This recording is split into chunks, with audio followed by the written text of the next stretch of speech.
right, guys. So we're going to talk a little bit today about media, pots, how you can use a combination of switching both of them out today to work with your watering schedule instead of saying, oh my gosh, I've got to water this guy every day, this one every 5 days, this one every 3 days, I'm going crazy. And my alarm's going off like every day to water a certain plant. So what I do, and if you don't know me, my name is Joshua. I'm from the Orchid Den. We're up in Jacksonville, Florida. I'm the only orchid nursery in America that makes their own pottery. I hybridize, I lecture, I teach. I do cameos on YouTube channels and everything. And so what we do is we water Mondays and Fridays. And that's the only time we water. Sometimes we'll do Monday, Wednesday, Friday. Just depends on if it's in the heat of the summer, just because we're watering plants, but we're getting a lot of heat in Florida, so we're getting a lot of evaporation out of the media as well. And so I use sphagnum moss, straight sphagnum moss. I'll use a LECA mix, which is LECA, lightweight expanded clay aggregate, LECA. With charcoal and sponge rock. I use that for cattleyas, hard cane dendrobiums. So if you're not familiar, sponge rock is basically like expanded glass almost. Of course, we all know what charcoal is, especially if you love to barbecue like me. So I'll use a LECA mix. I'll use a bark mix also, because bark is going to retain a little bit of extra moisture. Come on in, guys. Hi. Thanks. And then I'll make a hybrid mix, which is a LECA mix with a little bit of bark in there, just depending on if I'm growing in a clay pot or if I'm growing in something like a plastic pot. So for my cattleyas, I love the LECA mix. I've been growing in the LECA mix for over 20 years now with all my cattleyas. It does really good. The good thing about the LECA mix, it's inorganic, so it's not going to break down, right? Organic stuff breaks down, it rots away. Inorganic is going to stay nice and solid. This is how you grow nice, big, fatty plants. Because the good thing about when you use this mix, like with your cattleyas, your dendrobiums, your brassicats, you can take it straight out of this pot, tickle all the old bark or sphagnum off around it. You can take it straight out of this pot, plop it in a larger pot when it starts outgrowing it, and then just fill in the sides with some extra mix. You don't have to mess with the roots. It doesn't lag. It doesn't, stress the plant out or anything. So that's one of the reasons why I use this mix. With the bark mix, I'll use the bark mix and the bark mix basically is just like the LECA mix, except there's bark instead of LECA. So same sponge rock, same charcoal. And my mix ratio is usually 4-1-1. So 4 parts LECA. I'll just take a 6-inch pot. I'll go 4 scoops LECA, 1 scoop sponge rock, 1 scoop charcoal. And it's easy as that. So you mix it all up and go from there. Same with the bark mix. So 4-1-1 is my mix, whether it's LECA or bark. Now, if I do my hybrid mix, I will mix it up using a 3-1-1-1. So 3 scoops of LECA, 1 scoop of bark, 1 scoop of sponge rock, and 1 scoop of charcoal. I like using that for something that likes to dry out between waterings, but still stay a little bit more moist. The straight bark mix I will use for any of your dendrobium section dendrobiums, like your anosmum parishii, Piardia phyllum. All my oncidiums go in like a bark mix. Most of my maxillarias I'll put in straight sphagnum because they're still staying moist and retaining that moisture Monday through Friday. But another thing, something growing in a plastic pot is going to retain a lot more moisture than something growing in a clay pot, because clay is porous. It does absorb all that excess hydration as well. But you can use something like a closed-in pot, more like this, compared to, of course, we're all familiar with what we like to grow vandas in, with no mix at all, just bare root. Like those vandas would be perfect to go in something like this. Soak those roots, corkscrew it into something like that. And then this is a new design, more like a basket. But you're still, that clay's still holding excess moisture, so you're still getting some evaporation, evaporative cooling as well, into something like that. A lot of stuff, just because I am a commercial grower, plastic pots are cheap. Clay pots are expensive. Plus, they're heavy in shipping. So we would all be broke if we potted everything in plastic pots, or I mean, clay pots. So plastic is basically where we're at, and that's why, you know, the whole idea of this talk is adjust your medium to work with your watering schedule. In case you guys missed it, you know, I only metal. Like a metal pot. Oh, the one that's plastic. Oh, is it Yeah, that's plastic 3D printed pot.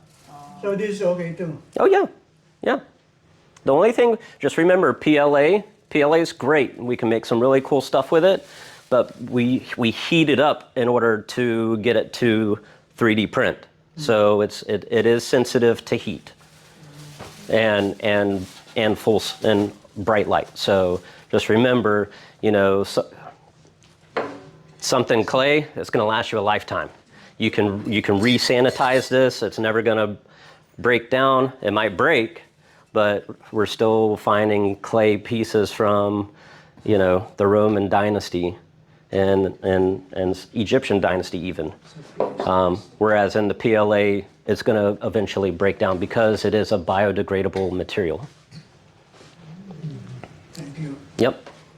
So what I'll do is I'll adjust my pots, I'll adjust my media to work with my watering schedule. Now, if you have something you have to water every day like a vanda, this will help out. You know, I use a lot of science in my designs and stuff. This allows the roots to stay wetter longer. It is still going to dry out throughout the day, but those roots are going to start growing and attaching inside and circling around inside a pot like this, compared to if you just have it bare root. So it's going to stay moisture longer, allowing more water uptake, more nutrition uptake into the plant, creating better photosynthesis. Remember, flowers are also mostly water. So when you have your roots able to hold on to that water and hydration, you're gonna have better and larger flowers as well. So a little science behind some of my products, but I use all kinds of different products too. Can you use any size of the pots if you're planting? You don't want to put a plant in a 4-inch pot into a 24-inch, obviously. But yes, like certain plants do like to stay cramped up. They like to be pot bound. A lot of your dendrobiums, your maxillarias, a lot of your grammatophyllums, the big grammatophyllums, if you put them into, you know, they're a big plant, but they grow in a small pot, and people will take them home and put them into a big plot to have the big plant in the big pot, and that's when they lag, because they're spending so much of their energy filling up that pot with roots before they flower it again. And so you'll see if you put them in too large of a pot, they'll start getting wrinkled pseudobulbs. So it's really important to kind of, my natural progression is I'll go like from a 3-inch to a 4-inch to a 6-inch and 8-inch. Gradually, yep. Because something like this, you know, this just got repotted last year. There's no reason to repot this for another couple years. And that's usually what you want. You want a couple years growth until you step it up into a different size pot. What's the best fertilizer? Any fertilizer. If you're fertilizing, you're doing better than most growers out there. Over 50% of people don't feed their plants. I gotta eat, right? plants like to eat too. So nitrogen, phosphorus, potassium, that's how plants get their food. And each nitrogen, phosphorus, potassium creates a different growth habit for the plant, whether it be in the roots or creating photosynthesis or for water uptake and nutrition uptake or flowers as well.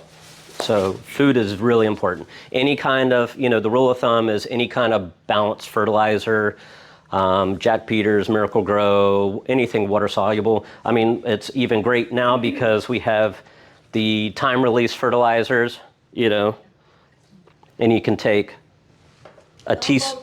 How about coffee? No, I don't use coffee. Use something that's actually going to work.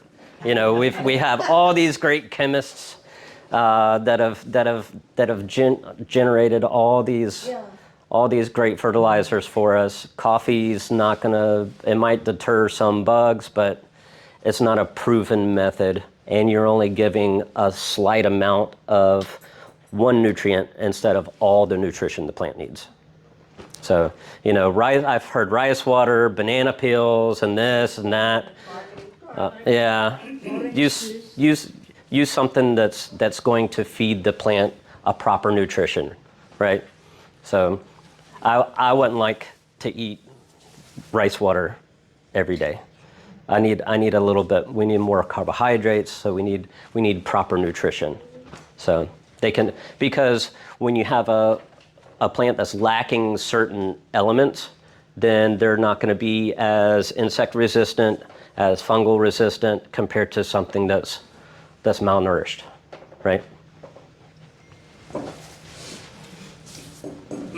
Questions, comments, donations? Is there a general name for a good fertilizer for everything? Yeah, Miracle Grow, Jack Peters. I'm really enjoying, especially because right now we're in repotting season. Springtime is repotting season for a lot of people. So what I'll do is I have the bags and bags of the time release fertilizer, and it lasts for 360 days. So I only have to feed my plants once a year, right? So that's great. So, and then if you're growing outside, like on your back patio, or you're growing underneath a tree canopy to where you're just letting Jesus take the wheel and God waters it for you, then you're getting a little bit of nutrition.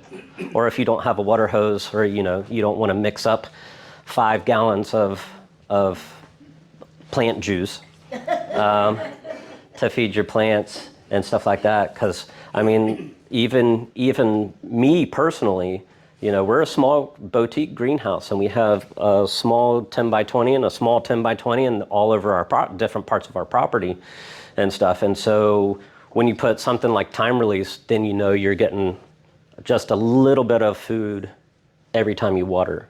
And you don't have to sit there and mix up a batch or drag your hose around, and it's, acrobats. And then it gets frustrating, and then you don't enjoy the pleasure of actually growing the plants or taking and looking at your plants, right? So water soluble or time release. Keep it simple. So Yep. no soil. You don't use soil anymore? Nope. Nope. Why? No soil? No. Because before we used to just use soil. Oh, no. Most orchids are epiphytes. So that's not how they grow in nature. The only reason we put them in pots is to really mimic the trunk of how they grow in nature. Now, some plants, some orchids, Because of the potting soil. How come they're selling potting soil? No. So no place for raising orchid. No, not with regular soil, unless it's a terrestrial orchid. And then like your habanerias, your phaeus, your spathoglottis. But even then, I use really little amounts of peat, which is regular Miracle Grow, potting soil base in there. And because a lot of your peat retains way too much water, and you're going to rot your roots very, very, very quickly. So, yep. If you need something that's more moisture retentive, I would go with something like sphagnum moss, because sphagnum moss actually has antifungal properties at the very beginning, usually within the first year for that. But never soil on your typical epiphytical plants. Bless you. But yeah. So for the leca mix, like I said, I would use your hard cane dendrobiums, your cattleyas, your Cattleya intergenerics, like your brassicats, Rhyncholaleo cattleyas, stuff like that. Anything in the Cattleya family. And then any of your hard cane dendrobiums, and they're hard cane because they're upright, they're erect.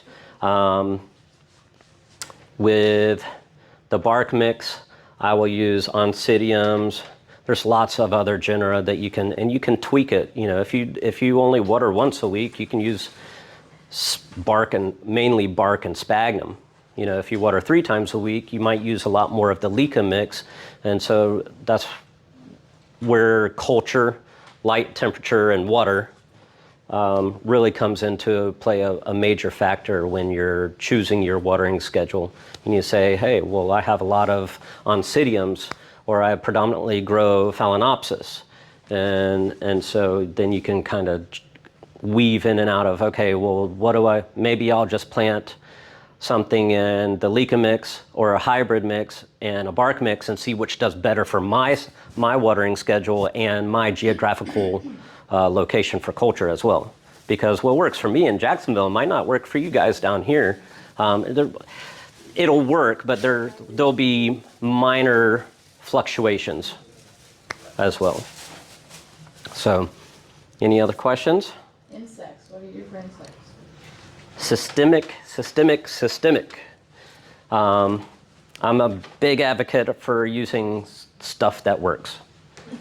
Because when I have 5,000 plants and I need something to work, because if it doesn't work, it's going to spread really, really, really fast. So systemic compared to topical, there's a lot of chemicals that are topical, which means that you just spray it on the plant and it takes care of whatever's ailing it. Systemic means it actually gets into the system of the plant and it actually helps prevent issues from happening.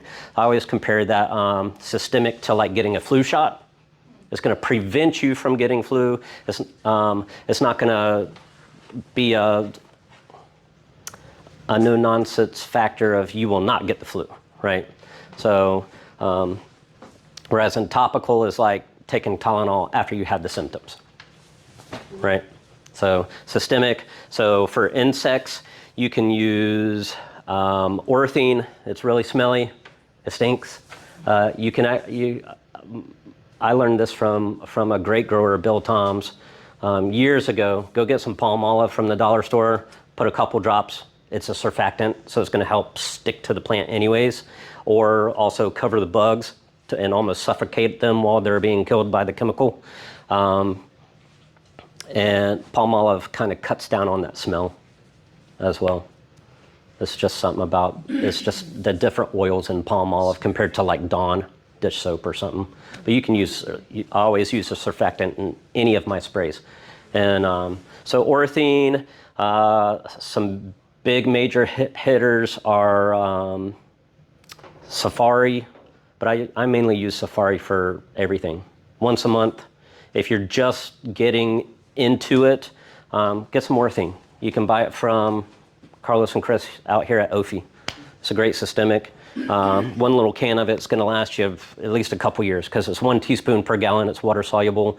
But usually what I do is I'll mix my insecticide, my systemic insecticide with my systemic fungicide, add a few drops for surfactant, mix it up, spray the plants. And when you spray the plants, spray the whole plant. And I'll usually spray it later in the evening as the sun's going down because you have actual stoma in the plant tissue that is more open at night, and so it's more receptive to chemicals as well. And then you don't have to smell it all day, right? So it dissipates as we're sleeping at night. And everybody always asks me also, you know, well, what about fungus? If I water my plants at night, well, Yeah. I'm spraying a fungicide on it. So it's not going to really cause any fungal issues. But if you're just implementing something like that, spray it, follow up in 2 weeks, and then another 2 weeks. We'll start your monthly regimen for that. But I'm big, you know, besides humans, fungus, and it is the #1 killer of plants. Insects come later. There's only really a few insects that we really have to worry about. Mealybugs, scale, thrips. Thrips are really, really, really bad in this area. I'm up in Jacksonville, but there's so many crops around here in Central Florida. The thrips have become immune to certain chemicals as well. So that's another reason why I'm always big on systemic and use something that works. But always make sure, 1, you're following the directions. 2, you're wearing your mask, your hat, long sleeve, shoes, everything. And that's why another reason I spray at night. I'll go and spray everything, take everything off, throw it in the washer machine, and then I'll go take a shower. Because a lot of the insecticides are basically a neurotoxin. So we don't want that in our system. Because it builds up and builds up and builds up.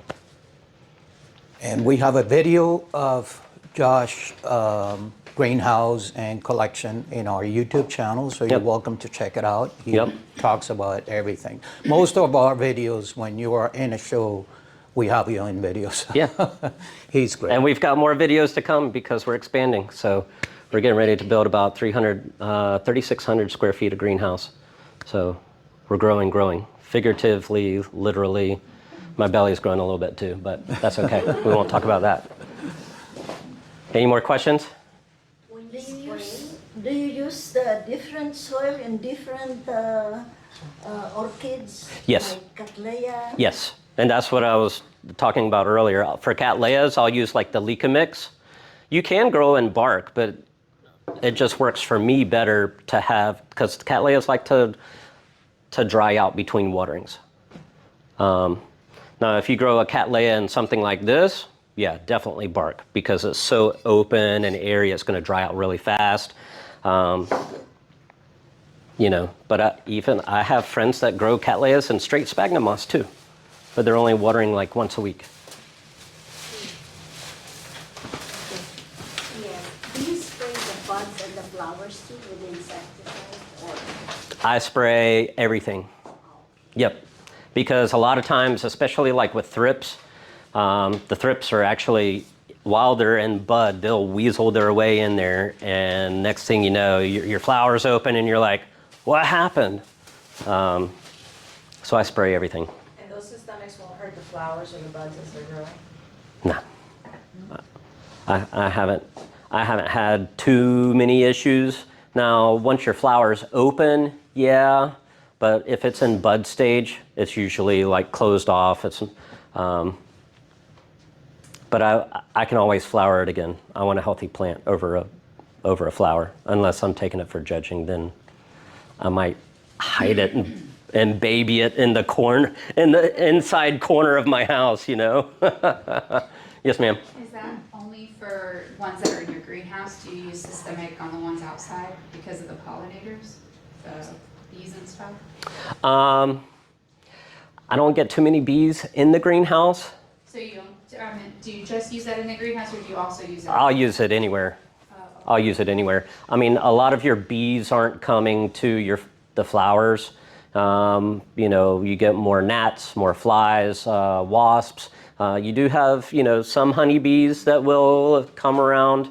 And it's just one of those things. It's a double-edged sword, almost. You know, of course, we want to save our bees. But it's not a food crop, and it's not like there's, you know, a ton of your orchids. And a lot of times people are growing on their back porch, so that screen is kind of like sheltering them from any kind of bee activity as well.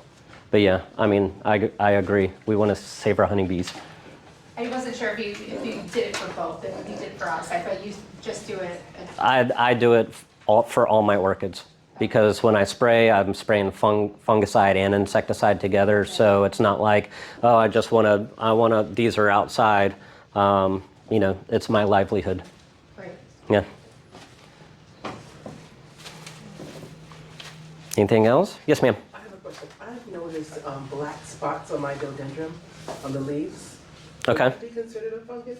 Yep, that can be a fungus. Now, certain plants like your cherry babies, some other oncidiums, that's in their genetic makeup. They do have spots. So it really depends on what type of plant. But if it's a dendrobium, also it really depends also what kind of dendrobium it is, because some dendrobiums actually go deciduous and lose their leaves. And so before they actually drop their leaves, it'll look like they're breaking out with a fungus, and then the leaves will drop and everybody's like, I just killed my dendrobium. And I'm like, nope, it's supposed to do that. Okay, that's what I'm thinking. So it's really like depends what section of dendrobium it is. Okay. But yeah, come by, get a card. I can always help you troubleshoot and stuff. I get to do my hobby for a living now. So I've been growing orchids for over 20 years. I've got some hybrids in the lab. I like science. I like science and growing. So this summer I'm starting to develop another talk on how we can use, I call it the orchid pyramid scheme. Starts with your roots. How can we stimulate roots? What's great for your roots? Why are orchids epiphytes? What does epiphyte even mean? That's a big word for me. And stuff. How can we stimulate root growth with organic stuff as well as chemicals? And then the second part will be plant growth. You know, how does photosynthesis happen? I don't even know, that's been a long time since I was in grade school and learned about that. But now I'm growing plants and I want to keep my plants nice, fat, and happy like Josh. And then the last part is flowers. How can we make bigger, better flowers? What's the point of the flower on the plant? Yeah, we're all in it for the flower mostly, right? Because we're all attracted to the flower. But we grow orchids most of the year as the plant. So you can't have flower without a plant. You can't have plant without roots. So we're starting from the ground up. Cool. All right, guys. Come see me at the Orchid Den. I'll give you my card. We'll talk a little bit more after that. Thank you, guys.